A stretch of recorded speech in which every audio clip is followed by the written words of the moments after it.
कदीम शहर बगदाद की तंग गलियों में एक अजीब मंजर रोज लोगों को चौंका देता था। एक पागल बूढ़ा शख्स नंगे पांव सड़क पर चलता रहता और बस एक ही लफ्ज दोहराता रहता, जुल्म जुल्म जुल्म। उस आवाज में न नारा था न फरियाद, बस एक टूटा हुआ सच था जो बार बार उसके लबों से निकलता था। उसके साथ एक कम उम्र लड़का हर वक्त उसका हाथ थामे रहता, कभी उसे संभालता, कभी लोगों से टकरा जाने से बचाता। एक दिन एक ताजिर वहां से गुजरा, उसने ये मंजर देखा तो ठटक गया। बूढ़े के चेहरे पर उसकी निगाह ठहर गई, दिल में एक अनजानी सी पहचान उभरी। मैंने उसे कहीं देखा है, मगर कहाँ? ताजिर ने लड़के से पूछा। ये क्या हो रहा है? ये शख्स यूं क्यों चीख रहा है? लड़के ने ठके हुए लहजे में जवाब दिया, ये मेरे वालिद हैं, वो पागल हो गए हैं। मेरे पास इतने पैसे नहीं कि मैं उन्हें हकीम के पास ले जा सकूं, न दवा ला सकता हूं। इसीलिए वो हर रोज घर से निकल आते हैं और सारा दिन यूं ही चीखते रहते हैं। मैं सुबह से शाम तक उनके साथ रहता हूं और रात को उन्हें वापस ले जाता हूं। ताजिर ने नरमी से पूछा, तुम कहाँ रहते हो? लड़के की आवाज मजीद मध्यम हो गई। हमारा कोई पक्का घर नहीं, लकड़ी की एक टूटी सी झोपड़ी है जिसमें न दरवाजा है न खिड़की। सर्दी में बाहर रहना मुश्किल हो जाता है, मगर हमारे पास और कोई जगह नहीं। ये सुनकर ताजिर के दिल में अजीब सी खलिश पैदा हुई। ताजिर पर सख्ता तारी हो गया। वो बूढ़े पागल आदमी को गौर से देखता रहा। ये वो शख्स नहीं था जिसे वो जानता था, ये मुमकिन ही नहीं था। कभी ये आदमी मजबूत, बावकार और बासर था। उसकी आंखों में अक्ल और गुरूर हुआ करता था, न कि ये टूटा हुआ खला। ताजिर ने आहिस्ता कदम आगे बढ़ाया और पागल बूढ़े के सामने आ खड़ा हुआ। तुम? उसकी आवाज लरज गई। तुम ऐसे नहीं थे, मेरे रब की कसम, तुम ऐसे नहीं थे। बूढ़ा आदमी जवाब में बस हंसा, एक बेजान टूटा हुआ कहका, और फिर जमीन की तरफ देखकर वही लफ्ज दोहराने लगा, जुल्म जुल्म। ताजिर का दिल बैठ गया। उसने रुख मोड़ा और लड़के की तरफ देखा जो अब भी अपने बाप का हाथ मजबूती से थामे खड़ा था। ताजिर ने नरमी से कहा, बेटे तुम मुझे इसकी कहानी सुनाओ। मैं उसे जानता हूँ, ये शख्स ऐसा नहीं था। कुछ बहुत बड़ा, बहुत भयानक हुआ है इसके साथ। लड़के ने सर झुका लिया। हम सड़क पर यह कहानी नहीं सुना सकते आका, लोग हंसते हैं, कुछ पत्थर भी फेंकते हैं। ताजिर ने एक लम्हा सोचा, फिर फैसला कर लिया, आज रात तुम दोनों मेरे घर आओ। वहाँ गर्मी है, अमन है, खाना होगा। तुम आराम से बैठकर मुझे सब बताना। अगर मैं पूरी कहानी सुन सका तो शायद मैं तुम्हारी मदद कर सकूं। लड़के की आंखें भर आईं। उसने अपने बाप की तरफ देखा। बूढ़ा आदमी अब भी खला में घूर रहा था, जैसे उस दुनिया में मौजूद ही न हो। लड़के ने आहिस्ता से सिर हिलाया। ठीक है आका, आज रात मैं आपको सब सच बता दूंगा, मेरे वालिद की बुरी कहानी। और ताजिर के दिल में कहीं बहुत गहराई में एक अनजानी सी घबराहट जाग उठी, क्योंकि वो जानता था जो कहानी वो सुनने वाला है वो सिर्फ एक पागल आदमी की कहानी नहीं होगी, बल्कि जुल्म की होगी। ताजिर ने उस पागल बूढ़े को अपने घर पहुंचाया। घर में गर्मी थी, खाना गर्म मिला, और खाने के बाद लड़के ने कहानी सुनाते हुए कहा, चचा मैं उस वक्त बहुत छोटा था, मगर गांव के लोगों ने मुझे ये कहानियां सुनाई हैं। अरब के एक कदीम शहर में एक ताजिर अपना कारोबार चला रहा था, जिसका नाम हारिस बिन नौमान था। वो हर किस्म का सामान शहर में लाता। शहर के हर ताजिर के साथ उसका कारोबार था। वो जो भी कीमत बताता या जो भी शर्तें वो रखता, सब कबूल कर लेते। जब वो शहर की गलियों में आता तो कोई भी उसके रास्ते में हिम्मत न करता, क्योंकि सब जानते थे कि उसके बगैर शहर का कारोबार रुक जाएगा और लोग भूख का शिकार हो जाएंगे। ये ताजिर अक्सर लोगों से कहता कि ये दुनिया के हर कोने के कारोबारी मकामात हैं और मैं हर जगह तिजारत कर चुका हूँ, इसलिए मुझे सबसे बेहतर इल्म है। वो सोच रहा था कि उस गांव के लोगों को उसकी जरूरत है। वो हमेशा अपने लिए बुलंद कीमतें मांगता और वाज़ेह कर देता कि अगर लोग इसकी कीमतें कबूल नहीं करेंगे तो वो सबके साथ कारोबार बंद कर देगा। यही सोच और ताकत इसके दिल में हुरूर पैदा कर गई थी। वो एक खुद पसंद और मगरूर इंसान बन चुका था और शहर के लोग इसके सामने अपनी बात करने की हिम्मत न कर पाते। एक दिन बाजार के एक गोशे में एक बूढ़ा शख्स अब्दुल्ला बैठा हुआ था। उसका जिस्म कमजोर हो चुका था, कमर झुकी हुई थी और दाढ़ी में मुकम्मल सफेदी आ चुकी थी। उसने अपनी थोड़ी सी सब्जियां और गंदुम एक पुरानी और बोसीदा लकड़ी की रेडी पर रखे हुए थे और वो उन्हें बेच रहा था। वो निहायत धीमी और टूटी हुई आवाज में लोगों को मुतवज्जे कर रहा था। इसी दौरान सामने से वो मालदार ताजिर हारिस बिन नौमान नमूदार हुआ। वो वकार और हुरूर के साथ सर उठाए चल रहा था। इसके आगे दो खादिम थे जो बुलंद आवाज में लोगों को हटाकर उसके लिए रास्ता बना रहे थे और ऐलान कर रहे थे, रास्ता दीजिए बाजार के मुअज्जिज ताजिर के लिए, रास्ता दीजिए हारिस बिन नौमान के लिए। हारिस उम्र के 40 बरस के करीब था।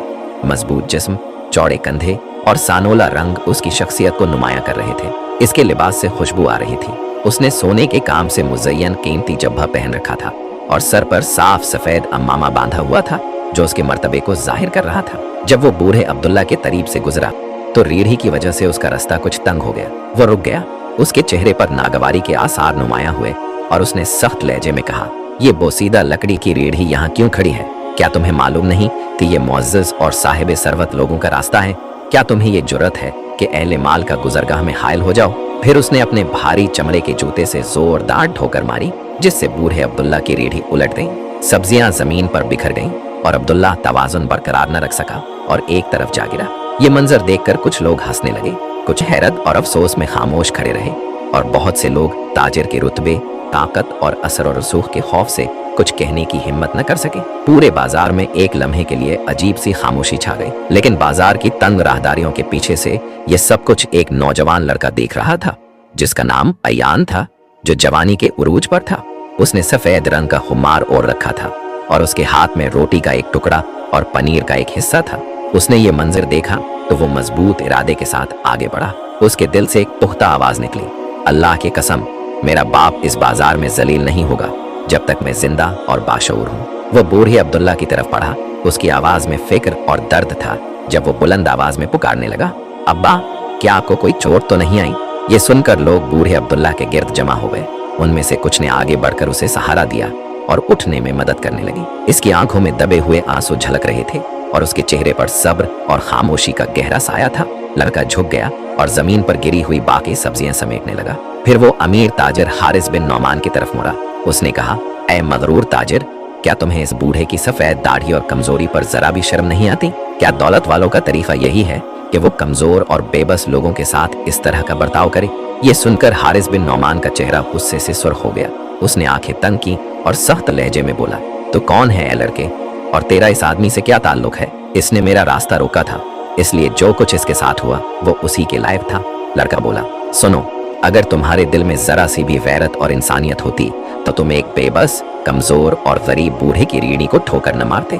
याद रखो, जुर्म हमेशा करने वाले की तरफ लौट कर आता है, चाहे देर से ही क्यों ना हो। यह सुनकर लोगों की नजरें इसी मंजर पर जम गईं और कुछ लोगों ने अयान से कहा, खामोश रहो, तुम्हारी वजह से ये ताजिर हमारे साथ कारोबार बंद कर देगा। लेकिन अयान ने उनसे कहा, तुम सब इस ताजिर से इतना डरते क्यों हो? वो तुम्हारी बेइज्जती करता है, तुम पर जुल्म करता है, और तुम फिर भी सब कुछ बर्दाश्त करते हो। रिज़्क हमें अल्लाह देता है, ये ताजिर नहीं देता। हारिस बिन नौमान ने अयान के ये अल्फाज सुने तो उसका गुस्सा आहिस्ता आहिस्ता बढ़ने लगा, लेकिन वो गांव वालों के सामने कुछ भी कहने की हिम्मत न कर सका। उसकी आंखें गुस्से से चमक रही थी। उसने दिल ही दिल में कहा, अल्लाह की कसम, मैं इस जिल्लत को यूं बर्दाश्त नहीं करूंगा। इस बूढ़े की बेटी को इसकी कीमत चुकानी पड़ेगी। फिर वो मुड़ा और वहां से चल दिया। इसके पीछे इसके दोनों खादिम भी खामोशी से चल पड़े, जबकि लोग उसे जाता देखते रहे और आपस में सरगोशियां करते रहे। इस बाजार में आज तक किसी ने इस तरह इसकी बात का जवाब देने की हिम्मत नहीं की थी। वो सब लोग खामोशी से इसकी बातें सुन रहे थे। जब बाजार का शोर खत्म हो गया और रात गहरी होने लगी तो बूढ़ा अब्दुल्ला शहर के किनारे अपने सादा से घर में बैठा हुआ था। वो अपनी दिखती टांग पर पुराना कपड़ा बांध रहा था और उसका बेटा अयान बची हुई सब्जियों से इसके लिए हल्की सी यखनी बना रहा था। कमरा छोटा सा था, दीवारें मिट्टी की थी जिनकी दरारों से ठंडी हवा अंदर आ रही थी। एक कोने में तांबे के बर्तन के नीचे हल्की सी आग जल रही थी। अब्दुल्ला ने मोहब्बत और थोड़ी सी उदासी के साथ अपने बेटे की तरफ देखा और धीमी आवाज में कहा, ऐ अयान, अगर तू ना होता तो इस दुनिया में मेरा कोई ना होता जो मेरा सहारा बनता।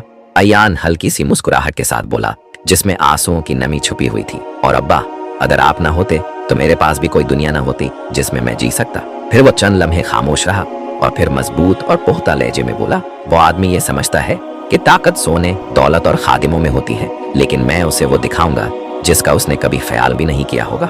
यह सुनकर अब्दुल्ला की फन में खौफ से ऊपर उठ गई। उसने नरमी और फिक्र के साथ कहा, ठहरो है मेरे बेटे, खबरदार, जुल्म करने वालों का मुकाबला उन्हीं के तरीके से मत करना, बुराई का जवाब बुराई से न देना। लेकिन अयान की आंखें किसी और ही रोशनी से चमक रही थी। वो रोशनी ललकार, यकीन और अटल इरादे की थी, जैसे उसके दिल ने कोई फैसला कर लिया।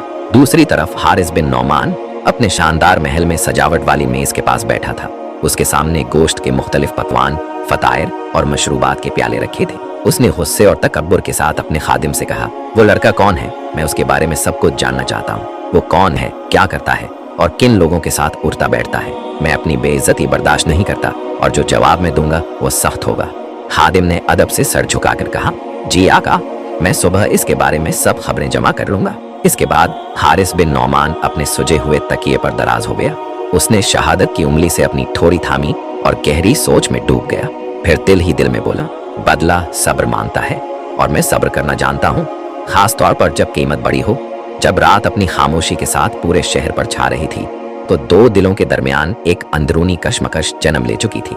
एक तरफ अयान का दिल था जो इज्जत नफ्स, हक और हिम्मत से भरा हुआ था, और दूसरी तरफ हारिस बिन नौमान का दिल था जो हुरूर, ताकत और अना में डूबा हुआ था। उस वक्त किसी को यह अंदाजा न था कि इन दोनों के दरमियान होने वाली ये टक्कर सिर्फ लफ्जों तक महदूद नहीं रहेगी, बल्कि आने वाले दिनों में पूरे शहर की सोच और सिमत को बदल कर रख देगी। अगली सुबह अल-ज़ाहिरा की बाजार में रोजमर्रा की रौनक वापस आ चुकी थी और जिंदगी अपने मामूल के मुताबिक चल रही थी। इसी हुजूम में हारिस बिन नौमान का वफादार खादिम आहिस्ता आहिस्ता बाजार में दाखिल हुआ। वो दबे कदमों चल रहा था, लोगों के चेहरों को गौर से देखता, किसी से सवाल करता और किसी से नरमी से बात करता हुआ आगे बढ़ता रहा। आखिरकार वो एक बूढ़ी औरत के सामने जा रुका जो दालें बेच रही थी। उसने एहतराम से उससे बात की और कहा, ए खाला, मैं जानता हूँ कि आप इसी महल्ले की रहने वाली हैं जहाँ अयान बिन अब्दुल्ला रहता है। मैं बस ये जानना चाहता हूँ कि वो कैसा लड़का है और अपनी जिंदगी कैसे गुजारता है। बूढ़ी औरत ने उसे शक भरी निगाह से देखा, फिर संजीदा अंदाज में बोली, ये सब जानने की तुम्हें क्या जरूरत है ए बेटे? क्या तुम किसी भलाई के इरादे से पूछ रहे हो या किसी बुरे मकसद से? तो उसने हल्की सी ठंडी मुस्कुराहट के साथ जवाब दिया, मैं तो बस एक पैगाम पहुंचाने वाला हूँ, जानना चाहता हूँ और जानना तो कोई गुनाह नहीं होता। बूढ़ी औरत ने आह भरी और धीरे से बोली, अयान अपने वक्त का एक अलग ही लड़का है। उसने खुद को संभाला और अपने बाप का सहारा बना। वो अपने बाप के साथ खेतों में सारा दिन काम करता है, फिर उसकी पैदावार बेचता है और इसी तरह अपना और अपने बाप का गुजारा करता है, यहाँ तक कि वो बूढ़ा हो गया। इसके अखलाक बुलंद हैं, इसकी सोच मजबूत है। जाहिर ने ये सब बातें गौर से सुनी और उन्हें अपने जहन में महफूज कर लिया। फिर वो खामोशी से वहां से हट गया और वापस अपने आका के पास पहुंचा। उसने अदब से कहा, बूढ़े का बेटा आम लड़कों जैसा नहीं है, वो समझदार है, होशियार है और लोगों में इज्जत और मोहब्बत रखता है। ये सुनकर हारिस बिन नौमान ने शक से अपनी भिन्नें ऊपर उठाई और आहिस्ता लहजे में बोला, समझदार? यही बात तो मुझे पसंद नहीं। एक समझदार इंसान मेरे लिए तलवार से भी ज्यादा खतरनाक हो सकता है, मगर मैं इस मामले को जोर जबरदस्ती से नहीं, अक्ल और चालाकी से संभालूंगा। अब मैं समझ गया हूँ कि इस लड़के से अपनी बेइज्जती का बदला किस तरह लेना है। अब मैं उसे अपनी ताकत का जोर दिखाऊंगा। अयान महीने में एक बार गंदम की सूरत में घर के मालिक को किराया अदा करता था। उस रात जब महीना पूरा हो गया तो वो गंदम लेकर घर के मालिक के पास गया, मगर वहां देखता है कि जालिम ताजिर हारिस भी मौजूद है। उसे देखकर अयान हैरान तो हुआ, लेकिन उसने कुछ नहीं कहा। उसने गंदम घर के मालिक के हवाले की और अपने घर की तरफ रवाना हो गया। वो पूरे रास्ते यही सोचता रहा कि आखिर इसकी क्या वजह हो सकती है, यह ताजिर मालिक के घर क्यों आया है। इसके जहन में बेशुमार सवालात गर्दिश कर रहे थे। क्या इसका कोई मतलब है? क्या वो हमें नुकसान पहुंचाने आया है या फिर कुछ और छुपी हुई साजिश है? हर कदम के साथ इसकी फिक्र बढ़ती गई और दिल में एक बेचैनी सी उभरने लगी। वो खतरा महसूस कर रहा था, एक ऐसा खतरा जो सिर्फ आंखों से नहीं देखा जा सकता था, बल्कि दिल और दिमाग में एक साया की तरह मौजूद था। अयान के कदम सुस्त हो गए और हर तरफ नजर दौड़ाता रहा, गोया कोई अचानक हरकत या आवाज इसके शक को शुभाग को बढ़ा सकती थी। हर लम्हा इसके लिए सोच और होशियारी की जरूरत पैदा कर रहा था, क्योंकि वो जानता था कि आज की ये मुलाकात मामूली नहीं होगी। जब वो घर लौटा तो उसने अपने वालिद अब्दुल्ला को बिस्तर पर बैठा पाया। वो बहुत ज्यादा बीमार लग रहा था। रास्ते में अयान ने इसके लिए हकीम से दवा लाई थी। वो उसे देकर बोला, अब्बा, कल काम पर मत जाना, तुम बीमार लग रहे हो। उन्होंने बेटे की तरफ गौर से देखा और नरमी से कहा, ऐ मेरे बेटे, तेरे चेहरे में आज कुछ ऐसा है जो मैंने पहले कभी नहीं देखा। क्या तो बहुत थक गया है? अयान उनके पास बैठ गया और आहिस्ता आवाज में बोला, नहीं अब्बा, थकन नहीं है, बस वो मुतकब्बिर आदमी अपनी चालें चलने लगा है। यह सुनकर अब्दुल्ला ने एक गहरी आह भरी और संजीदगी से कहा, तो फिर समझ लो कि आजमाइश करीब आ चुकी है और हमें इसका सामना सब्र, हक और साबित कदमी के साथ करना होगा। अगले दिन जब वो जागे तो वो काम के लिए भी नहीं गए। अचानक दरवाजे पर दस्तक हुई। अयान ने अपने दिल में सोचा, ये कौन हो सकता है? वालिद ने उसे दरवाजा खोलने को कहा। जब अयान ने दरवाजा खोला तो उसके कदम वहीं रुक गए। दरवाजे के सामने जालिम ताजिर हारिस बिन नौमान खड़ा था, सीना ताने, चेहरे पर हुरूर और आंखों में हकारत लिए। इसके अंदाज से साफ जाहिर था कि वो यहाँ किसी बातचीत के लिए नहीं आया। हारिस ने तकब्बुर भरे लहजे में कहा, अयान, अभी के अभी ये घर खाली कर दो, मैं चाहता हूं कि तुम फौरन यहां से निकल जाओ। अयान ने हैरत और गुस्से के मिले जले एहसास के साथ कहा, तुम कौन होते हो हमें घर छोड़ने का हुक्म देने वाले? तुम इस घर के मालिक नहीं हो। हारिस के होठों पर सर्द मुस्कुराहट आ गई। उसने बेरहमी से जवाब दिया, अब हूं। इस लम्हे से मैं उस घर का मालिक हूं। मैंने ये घर तुम्हारे मालिक से खरीद लिया है। अब ये मेरा है और तुम्हें फौरन यहां से जाना होगा।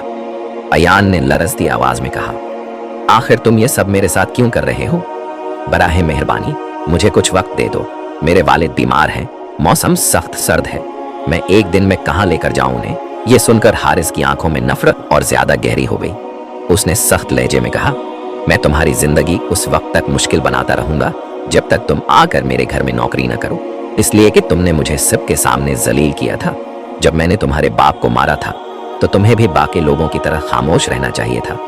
तुमने मुझे लोगों के सामने शर्मिंदा किया और अब मैं चाहता हूं कि तुम पूरे गांव में जलील हो। मैं चाहता हूं कि कोई तुम्हें पनाह न दे ताकि तुम्हारा बाप इस सर्दी में मर जाए। अयान ये सुनकर सुन रह गया। वो सोच भी नहीं सकता था कि कोई इंसान सिर्फ अपनी अना की खातिर इतना संगदिल हो सकता है। उसने एक बार फिर मन्नत करते हुए कहा, मुझे बस इतना वक्त दे दो कि मैं अपने वालिद के लिए कोई जगह ढूंढ सकूं। लेकिन हारिस ने उसकी बात सुने बगैर हाथ के इशारे से अपने 2 आदमियों को हुक्म दिया, सब कुछ बाहर फेंक दो। अभी वो दोनों आदमी अंदर घुस गए और घर का सामान बाहर निकालने लगे। टोकरियां, बर्तन, मिट्टी के घड़े, कुछ जमीन पर गिरे, कुछ टूट गए। अयान चीखता रहा, मत करो, खुदा के लिए मत करो, लेकिन किसी ने उसकी एक न सुनी। इसी दौरान बूढ़ा अब्दुल्ला बाहर बैठा ये सब देख रहा था। वो खामोश था, टूटा हुआ, सर्दी में कांपता हुआ, अपने हाथों को घुटनों पर रखे जमीन को देख रहा था।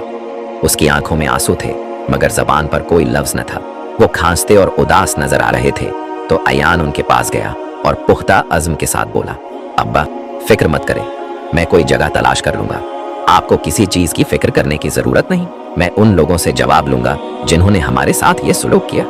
मैं उसे कभी नहीं भूलूंगा, इसलिए बराह मेहरबानी फिक्र मत करें। उसने वो चीजें उठाई जो हारिस ने उनके घर से बाहर फेंकी थी। उसने कुछ जरूरी सामान जो खाने पीने और जिंदगी गुजारने के लिए लाजिम था अपने साथ ले लिया और वहां से रवाना हो गया। उसने लोगों से रात के लिए कोई जगह मांगने के लिए हर घर पर गया, लेकिन किसी ने उसे पनाह देने की हिम्मत न की।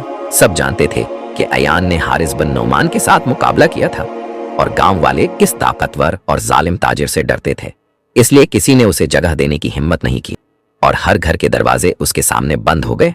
उसे कहीं भी पनाह न मिली। अयान ने अपना सामान उठाया और गांव की गलियों से गुजरते हुए सोचा कि रात कहां गुजारेगा।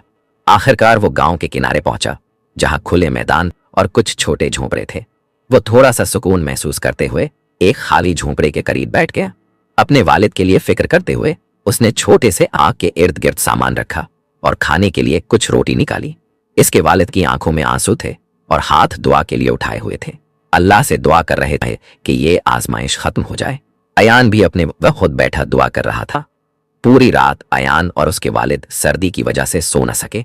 अगले दिन अयान अपने वालिद के साथ रात गुजारने के बाद सुबह निकल पड़ा ताकि खाने का इंतजाम करे और अगली रात गुजारने के लिए कोई जगह तलाश करे। वो गांव की गलियों से गुजरते हुए हैरान हुआ कि गांव वाले उसे उदास और हैरत ज़दा नजरों से देख रही हैं। कुछ लोग खौफजदा लग रहे थे और कुछ की आंखों में ताज्जुब झलक रहा था। अयान खुद भी हैरान हुआ कि आखिर ये लोग मुझे इस तरह क्यों देख रहे हैं। फिर वो उस छोटे से खेत की तरफ गया जहां वो और उसके वालिद काम करते थे, जहां उन्होंने वक्त और मेहनत से गंदुम और सब्जियां उगाई थी। लेकिन जब अयान वहां पहुंचा तो उसकी आंखों के सामने एक खौफनाक मंजर था। हारिस बिन नौमान ने न सिर्फ उनका काम बर्बाद कर दिया बल्कि खेत के सारे पौधे भी रोन दिए थे। अयान शिश्तर रह गया और जोर जोर से चलाया, ये किसने किया? ये सब किसने किया? कुछ गांव वाले करीब आए और बोले, बेटे जाकर इस मगरूर ताजिर से माफी मांगो, इसने ये सब तुम्हारे साथ किया है और वो कभी रुकने वाला नहीं जब तक तुम उससे माफी न मांगो। हम तुम्हें ऐसे नहीं देख सकते। हम जानते हैं कि तुम अच्छे हो, लेकिन हम ये मंजर बर्दाश्त नहीं कर सकते, लिहाजा जाओ और माफी मांगो। अयान ने दिल ही दिल में सोचा और समझ लिया कि अगर वो अकेला होता तो कभी उस मगरूर ताजिर के सामने सर न झुकाता, मगर उसके बाप की वजह से वो ये सब बर्दाश्त कर रहा था। बाप बूढ़ा था, बीमार था और उस सर्दी में उसके लिए एक छत होना जरूरी था। उसने खुद से कहा, मैं सिर्फ अपने बाप की खातिर जाकर माफी मांग लूंगा, शायद वो हमें रहने के लिए कोई जगह दे दे। ये सोचकर अयान ने फैसला किया कि पहले अपने बाप के लिए कुछ खाने का इंतजाम करे, फिर उसे बताए कि वो हारिस के पास जा रहा है। मगर जब वो वापस इस झोपड़ी की तरफ लौटा जहां उसने रात गुजारी थी, तो उसकी जिंदगी का सबसे बड़ा सदमा उसका मुंतजिर था। उसने देखा कि उसका बाप बेहिस ओ हरकत जमीन पर लेटा हुआ है। अयान घबराकर उसके पास दौड़ा और पुकारा, अब्बा, अब्बा, मगर कोई जवाब ना आया। इसने बाप के हाथ थामे उसके चेहरे को देखा, मगर वो ठंडा हो चुका था। इसी लम्हे अयान समझ गया कि उसका बाप हमेशा के लिए उसे छोड़ चुका है। अयान टूटकर जमीन पर बैठ गया। उसकी सिसकियां झोंपड़ी में गूंजने लगी। आंसुओं के दरमियान उसने कहा, अब मैं कभी उस जालिम के सामने माफी नहीं मांगूंगा, कभी नहीं। फिर उसने आसमान की तरफ देखा, कांपते हाथ उठाए और रोते हुए कहा, ए अल्लाह, अब मेरे पास कुछ नहीं बचा, न घर, न बाप, न ताकत।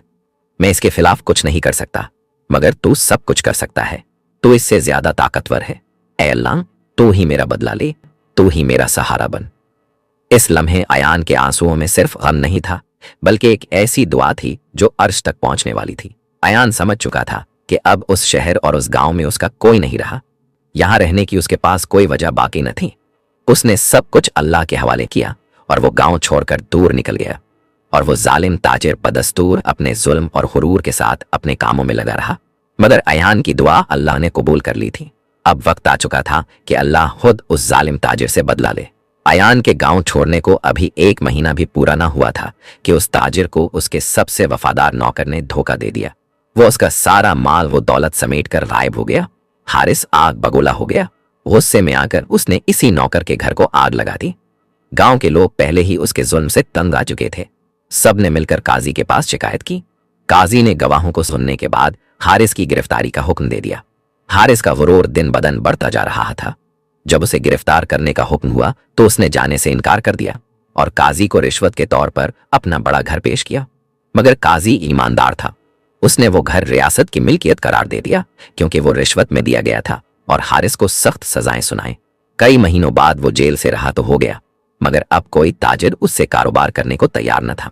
जो शख्स बड़े बड़े सूदों का आदी था, अब सब कुछ लुटा चुका था। इसी दौरान एक दिन उसकी बीवी भी वफात पा गई। रफ्ता रफ्ता उसकी हालत बिगड़ती चली गई। न उसकी इज्जत बाकी रही, न मालो दौलत, और उसकी बीवी भी वफात पा गई। अब उसके पास सिर्फ एक ही बेटा रह गया था और वो बेटा मैं हूं।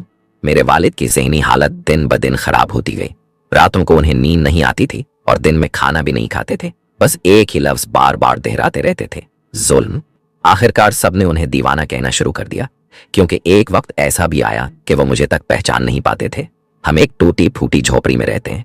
क्योंकि मेरा बाप पागल हो चुका है, इसलिए कभी कभार लोग तरस खाकर हमें खाना दे जाते हैं और हम उसी पर गुजारा करते हैं। यह कहानी सुनाते हुए नौजवान की आंखें आंसुओं से भर गईं। उसने कहा, मेरे वालिद ये समझते थे कि वो शख्स किसी से शिकायत नहीं कर सकता क्योंकि उसके पास न ताकत थी न वसीला। मगर वो ये भूल गया था कि एक और काजी भी है जो हर मजलूम की फरियाद सुनता है। उस बूढ़े और उसके बेटे ने अल्लाह के हुजूर मेरे वालिद के जुल्म की शिकायत की थी और इसी का नतीजा है कि आज हम इस हाल में हैं। ये सब कहते हुए दीवाने के बेटे की आंखों से बेइख्तियार आंसू बह रहे थे, जबकि दीवाना दुनिया के गमों से बेखबर एक कोने में सोया हुआ था। ताजिर ने गहरी सांस ली और नरमी से पूछा, क्या तुम जानते हो कि वो अयान अब कहाँ है? नौजवान ने सर झुकाकर कहा, नहीं। ताजिर की आंखें भी नम हो गईं। उसने कहा, वो अयान तुम्हारे सामने ही बैठा है। मैं ही वो शख्स हूं जिस पर तुम्हारे बाप ने जुल्म किया था। नौजवान लड़के ने यह सुनकर हैरान रह गया। उस पर खुशी और रोने का मिला जला एहसास था। उसकी आंखों से आंसू बह रहे थे और रोते हुए उसने ताजिर से कहा, चचा, मैंने अल्लाह से दुआ की थी कि अगर मैं कभी अयान से रूबरू हुआ तो अपने बाप की तरफ से उससे माफी मांगू। बराह करम मेरे बाप को माफ कर दे। अयान ने मुस्कुराकर कहा, बेटे, खुदावंद बख्शने वाला है। तुम्हारे बाप ने अपनी सजा काफी भुगत ली है। मैं तुम्हारे बाप जैसा जालिम नहीं हूं। वो लम्हा खामोशी में डूब गया। फिर ताजिर ने कहा, मैं तुम्हारे बाप का इलाज बड़े हकीमों से करवाऊंगा। तुम्हें रहने के लिए जगह दूंगा और तुम्हें एक अच्छा काम भी दूंगा, क्योंकि तुम्हें अपने बाप की सजा नहीं भुगतनी चाहिए। इसमें तुम्हारा कोई कसूर नहीं।